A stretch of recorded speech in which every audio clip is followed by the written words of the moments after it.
I'm going to give it one more chance and just make sure that it's okay. Okay. Great. Okay. So, ladies and gentlemen, so we put in place this current age, and we saw that cleared things up. Okay. Now, let's put in place mortality for the person here. How are we going to put in place mortality? Well, it's an event. It's an event. And we could do it in many different ways, as is normal in any logic. I'm going to put it in place associated with diabetes state chart. We're going to have a representation of mortality that's going to have a final state. So what I just did is I went to the palette, and I happen to be here in the agent palette, but I could have gone down to this palette, and I dragged in a final state. Final states are interesting objects. They can be shared between multiple state charts. But here, this is going to represent a terminal state. And ladies and gentlemen, we're going to have transitions to it from the normal glycemic state and from the diabetic state. Okay? There we go. And these transitions will be hazard rates. Will be defined by hazard rates. So what sort of transition types would these be? What sort of, diabetic. Here. Diabetic. What sort of transitions would they be? Will it be a timeout transition or a what? Ladies and gentlemen, what sort of transition will this be? If it's a hazard rate, I want to specify what sort of transition. A rate transition. It'd be a rate transition, ladies and gentlemen. And we'll come back to the rate here. For normal glycemic, to this death state, I'm going to have dying normal glycemic. It'll be the name of it. I'll show the name here. And it too will be a rate transition. And what will that rate be? What will that rate be? Well, we're going to have it depend, ladies and gentlemen, on their age. And we're going to have it depend on their overweight and glycemic status. Okay? Now, there's very general ways these can be done as a joint distribution of those two, and it'll be pretty straightforward to do it. In my first boot camp in Melbourne, I showed how that could be done very readily for some health economics quantities. But here, time is of the essence. I do want to spend much of the time on infectious disease modeling. So here, ladies and gentlemen, for the rates, we are going to put in place a simple rule, okay? So first of all, we are going to have a hazard rate of mortality, which varies by age. So to represent this, we're going to introduce another any-logic construct from the palette, to wit, a table function, okay? And this table function is going to be mortality rate by age, or mortality rate for age. So it's going to specify for a given age what the mortality rate that obtains will be, okay? And we are going to, so yeah, this is actually going to be, I'm going to say baseline mortality rate, or basal mortality rate, but maybe I'll say reference mortality rate for age, okay? And then it's going to be bumped up or down according to their weight status and their diabetes status, okay? Reference mortality rate for age. Okay, now I'm going to specify this in a quick way. So a table function allows us to declaratively indicate for certain values, in this case of age, what value to assume for the mortality rate. And maybe here I have for age, for age 0, on a per year basis, it'll be 0.005, and then for ages age 1, it will increase to decrease to 0.001, reflecting the fact the first year of life can have more risks associated with it. By age 10, it will be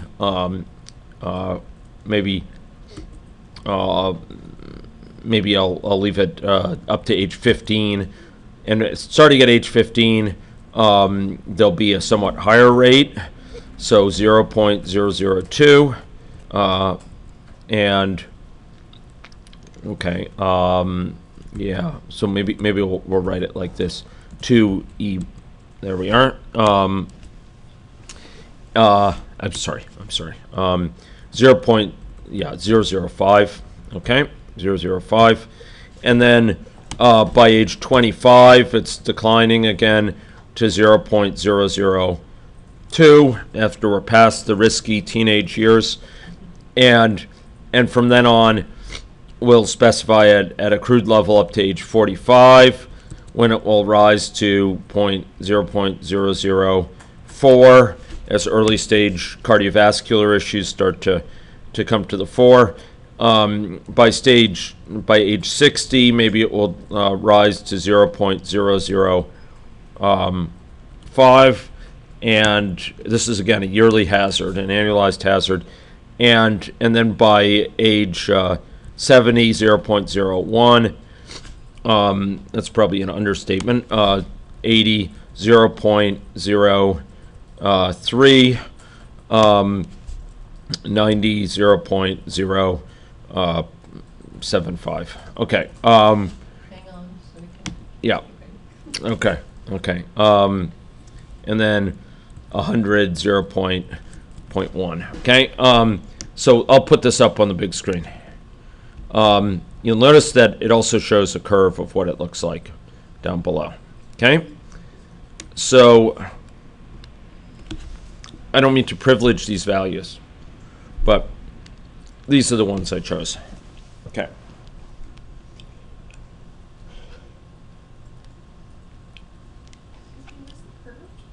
The curve is just showing these values plotted out over, sorry?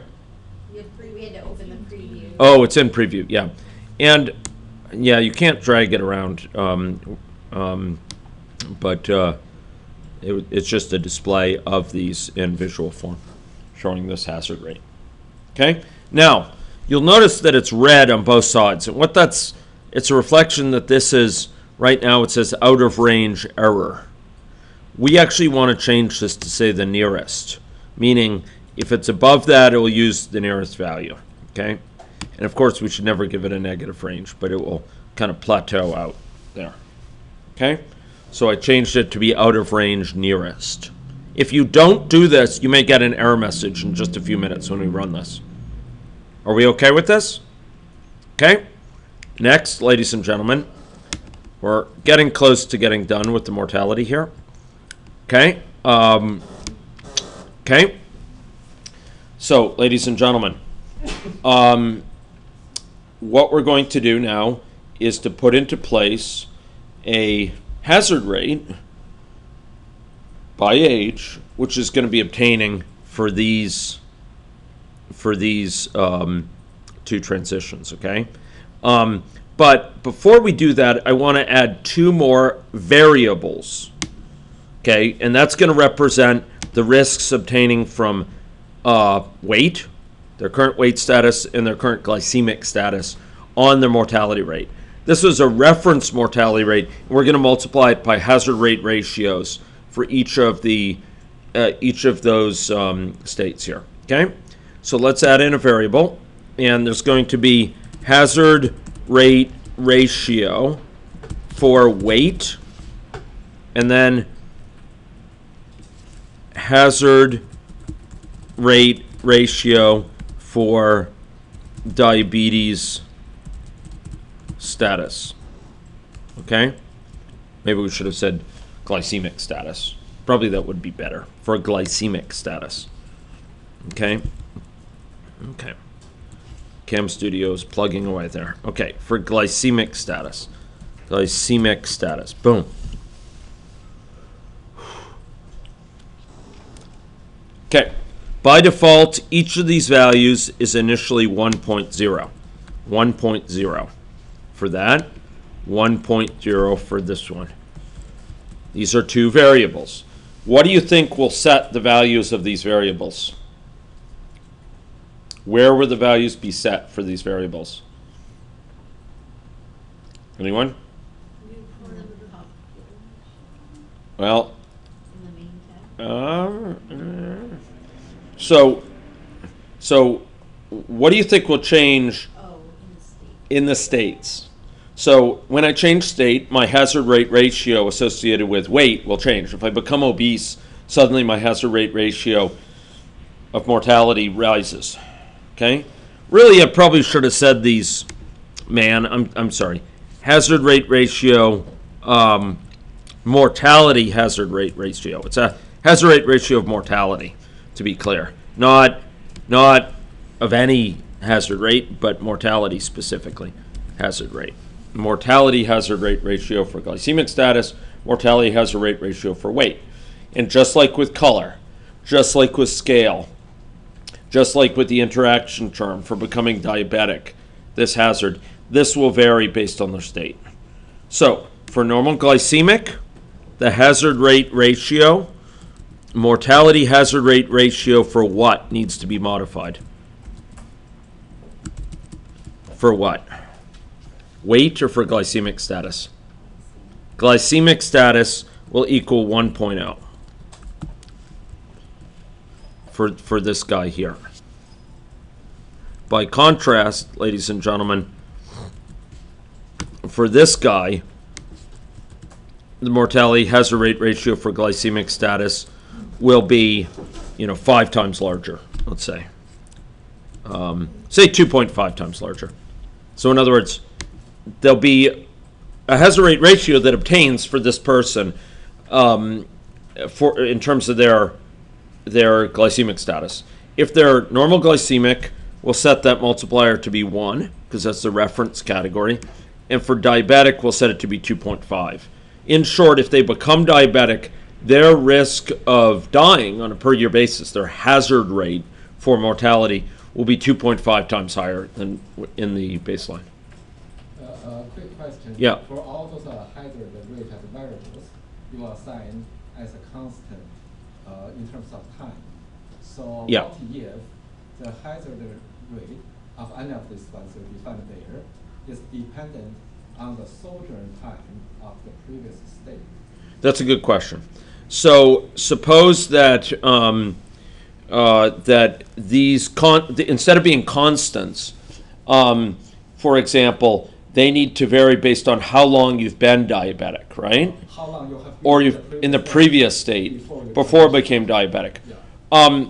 So it turns out it's a very good question, and it turns out it is readily describable. Because of time constraints now, I'm not going to do this, but I would be happy to show you tomorrow a model where we do something quite similar, a little bit different in the details. We're looking at risk of mortality associated with, I'm going to have to remember the details, but basically it depends on how long, for example, you have been a smoker, your risk of heart disease, okay? So if you've been a smoker for a longer period of time, then you will have a higher risk on a per-year basis of developing heart disease than others. And there's a model that shows that. The actual mechanism to do it is very simple, but it requires a little bit of time to show that, and would involve probably adding a parameter or two. So I can show that tomorrow if there's interest. Okay? Okay. So great question, and we can in fact have that in place to capture that. Okay, ladies and gentlemen. So similarly for normal and underweight and the weight status, what am I going to be updating? Nate, just a second. Yeah. Yeah, just back on normal glycemic, did you set a value for that one? Yes, it was 1.0. Okay, It's the reference value, okay. and this is 2.5. Yeah. And Got it. yeah, okay. So here, for weight status, we're going to set the mortality rate hazard for weight. For this one, it's going to be the reference category. So we need to set it to what? To 1.0. And then, if you're overweight, you're going to have a hazard rate, a mortality hazard rate, mortality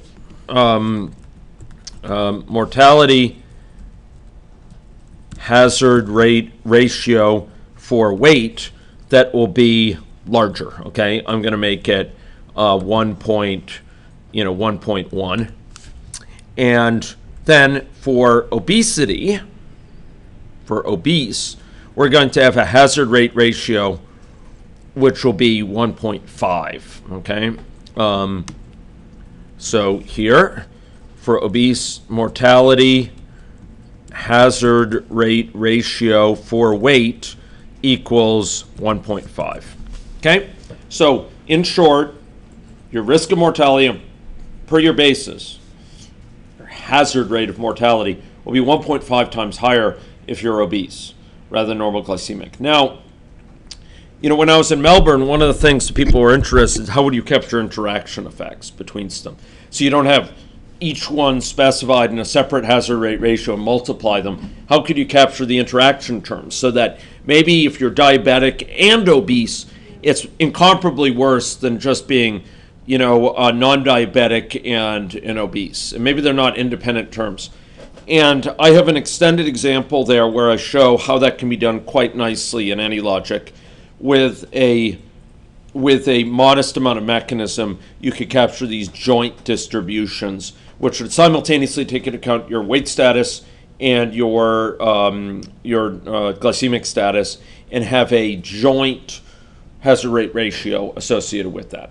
And again, I could show you probably tomorrow in my opening remarks. I will show that one, and I'll show this one that Dr. Yan asked about with sojourn times, your time you've been in a certain state, time you were a smoker, etc. Okay, I'll show that during my reflections on day 2. Okay, ladies and gentlemen, and now we need to do what? Now that we've computed these things, what do we need to do to have here? What do you think we're going to have? So we will need to call, this is the hazard rate. This is mortality hazard rate. So what do we need to take into account? Well, we first need to take into account the mortality rate for age. And you'll notice if we do that, we say reference mortality for age. It expects a number. It expects a number to, and what do you think that number is based on the name? It's the current age. So we will give it my current age. This dot current age. That will get the mortality rate for my age. You'll notice, why is that? Well, because when we define the table function, this is age along here. This is my age, right? As I age, I have a higher mortality rate that's exhibited, you know, with some nonlinearity or some non-monotonicities associated with this, for example, with the teenage years. And so this is a function that maps from, on the one hand, age, shown here, to mortality rate, right? So in order to apply it, I need to apply it to my current age. And then what do I need to do? That's just the reference mortality. Ignores my diabetes status, ignores my weight status. What do I need to do? We have these hazard rate ratios. What do I need to do for them? Times it. Yeah. Okay. So we're going to do mortality hazard rate ratio for weight times mortality hazard rate ratio for glycemic status times this value for the reference mortality, okay? Now, that's one long expression. Now, sometimes in Java, what we do is to make it a little bit cleaner, what we'll do is we'll kind of line them up like this. Okay, we'll kind of break it into multiple lines. And I'm rather partial to that. So all this is doing, Java doesn't care about line breaks in contrast to something like Python. And so in Java, you could define it this way. Okay, it's this thing times this thing times this lookup of my age in this table function, which is going to give some reference mortality for the age. Okay, so it looks like this. We are referencing the table, right? Yes, this is the table function. In order to get the value of the table function at my age, I call it. That's why I have this begin paren and paren. It's just like calling the sine function when you were in high school. You'd call the sine function with 90 degrees or whatever. This is calling that table function looking up for this age. So it's going to get my age, and my age is 30.5.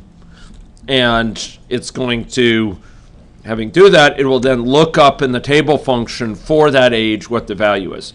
The table function, just to be clear, once again, it's a table function by age. So it's going to look up for my age, 30.5, what's my hazard rate? And were it only so, ladies and gentlemen, it's about the minimum hazard rate that I have here for mortality. But alas, I am well past those days of youth. You got problems. I'm not far from you, Ron. I'm on your tail. Okay, so ladies and gentlemen,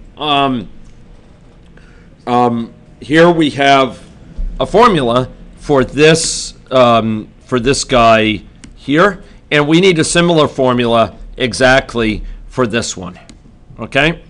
Now, if you don't want to repeat it, if you don't want to repeat that formula, and I grok it, you could have another state chart that it just has two states, living, and then it goes to a death state, and you only have one of these.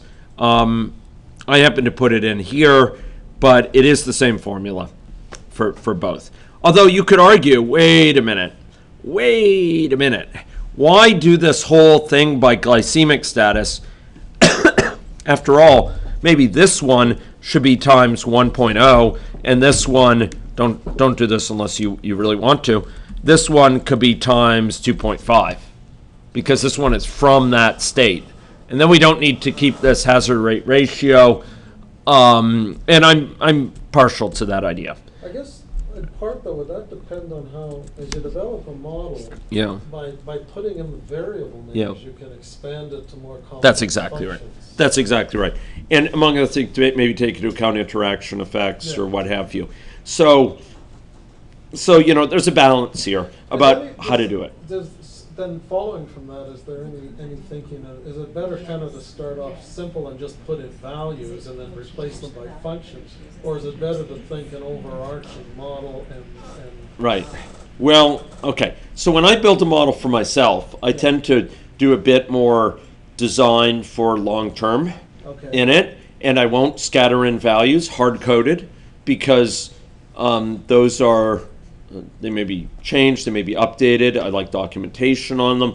So I'll put in a little bit more robust mechanisms to allow future evolution easily. Whereas if I'm doing it for a group like this, I don't want to encumber the discussion by, all sorts of infrastructure that won't be needed during the course of the example. But by having the names there, you've got it all over the model. So you don't have to worry about tracking. And it's more transparent because the actual value will be associated with a nice name that's documented, etc. And stakeholders can see what it means. Okay, so ladies and gentlemen, now we've actually not quite finished.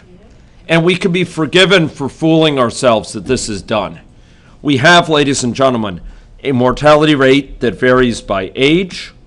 This mortality rate is applied to their current age, which is constantly changing, and that is going to drive this mortality. But the truth is, there's a sad truth. There's a sad truth, ladies and gentlemen. And I'm sorry to expose you to a bit of ugliness. But the sad truth is that any logic does do a very good job at the level of interacting state charts. Cases where, if this, do you remember before we had becoming transition, this hazard rate? This depended on this hazard rate, and this hazard rate changed when we changed the other weight status. AnyLogic's very good about keeping track of those things. If these hazard rates depend on other state charts, it will actually automatically recalculate this when changing other state charts. It actually automatically takes into account these changing rates. But guess what? This depends not on other state charts directly, but on the current age of the person. It does depend on some things in state charts, but it depends on their current age. And the current age may be incrementing without them changing states, and AnyLogic actually won't recompute this automatically. So we need to tell it to do it. Now, that's the bad news. The bad news is we need to sully, we need to besmirch our diagram with a bit of ugliness. The good news is it isn't terribly ugly, at least by this engineer's judgment. Okay, may we do so? With your permission. Okay, so now I don't hear any objections. So we're going to go to palette. We're going to go to state chart, and we are going to do something you've never seen before, and perhaps you never want to see again.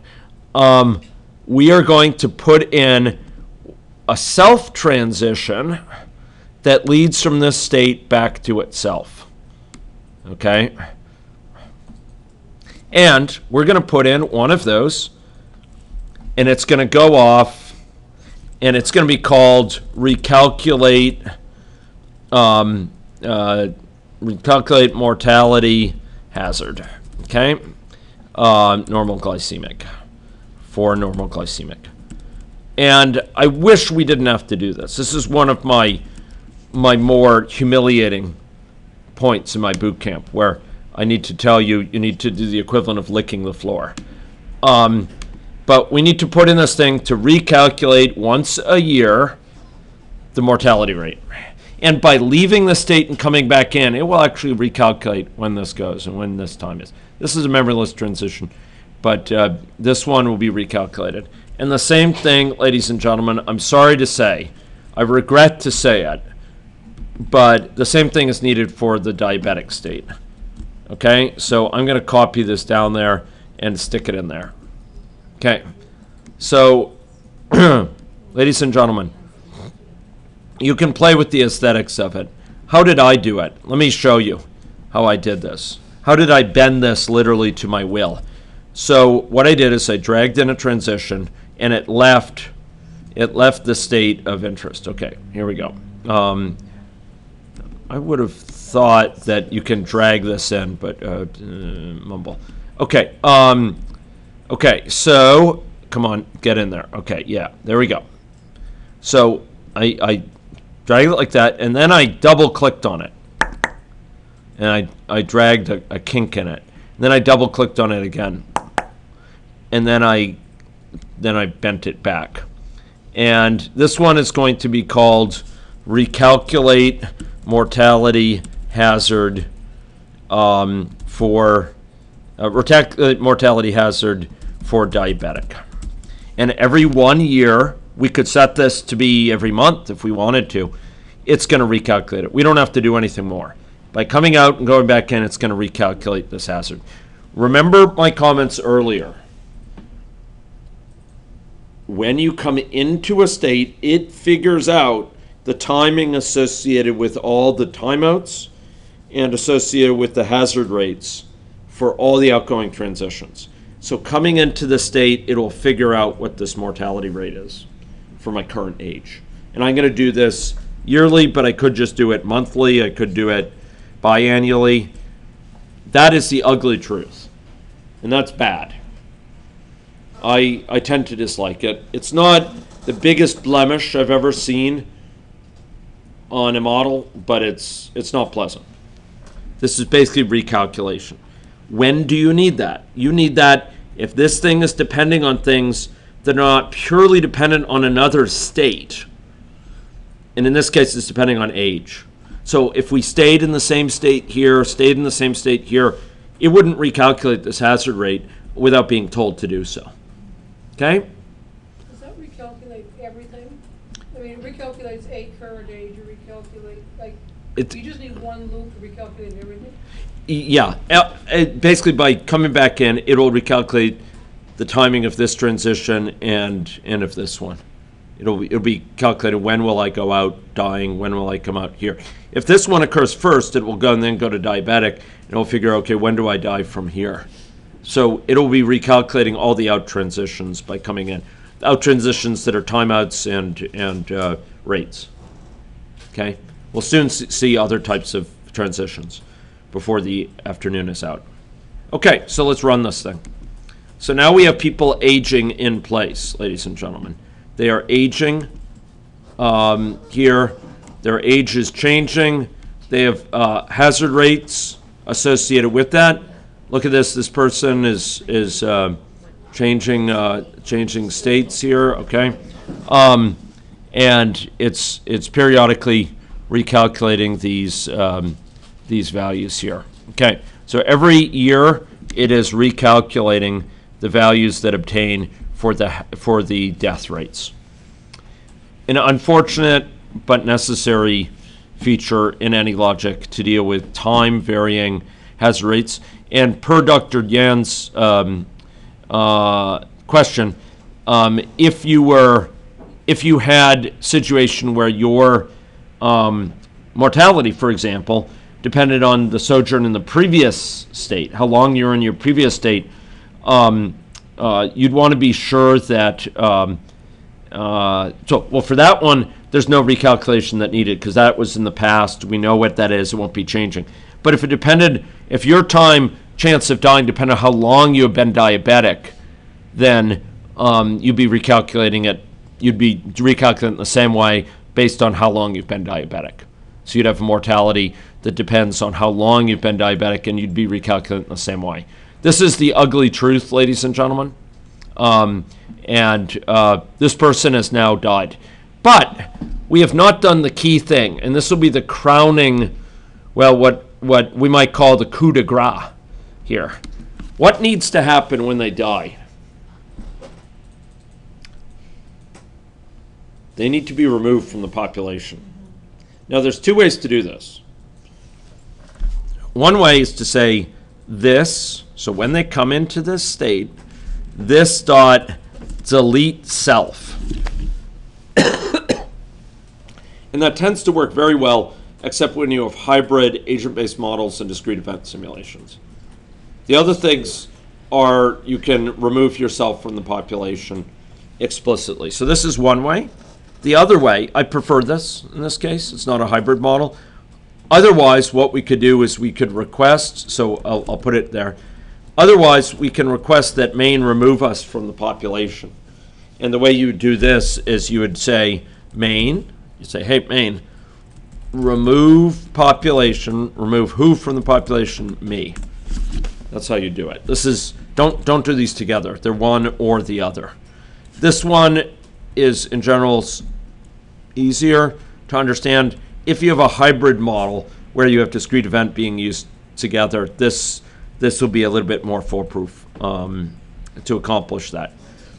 So here's delete self. So let's run this model. What should we see now? People being removed. Yeah, people will be disappearing now. So before we had the population just growing without limits, but now we have the population, people coming in, people leaving, people developing diabetes. People who develop diabetes are more likely to die on a per year basis. And, oh, I should really show you something that you folks will want to know about. Everyone in this room will probably want to know about this sort of thing. I would like to show you how could you plot the prevalence of diabetes, fractional prevalence in the population. Okay? So up above in our model, we do have some prevalent case count here. Here's the prevalent case count of diabetes. It used to just go up and up and up.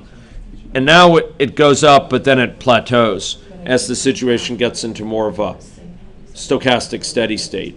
This is the fraction of diabetics, the fraction of normal and underweight. But suppose we wanted to plot the fractional prevalence, the fraction of the population that's diabetic. How would we do that? Tell you what, we'll get on to the next model and we'll do it there. Okay? Okay, ladies and gentlemen, with your leave, I will close out this model and I'll let you puzzle over that one. Let you puzzle over that one about how to compute fractional prevalence. So are you talking about over time, sorry? as Yeah, opposed to over the time. chart? Yeah, yeah.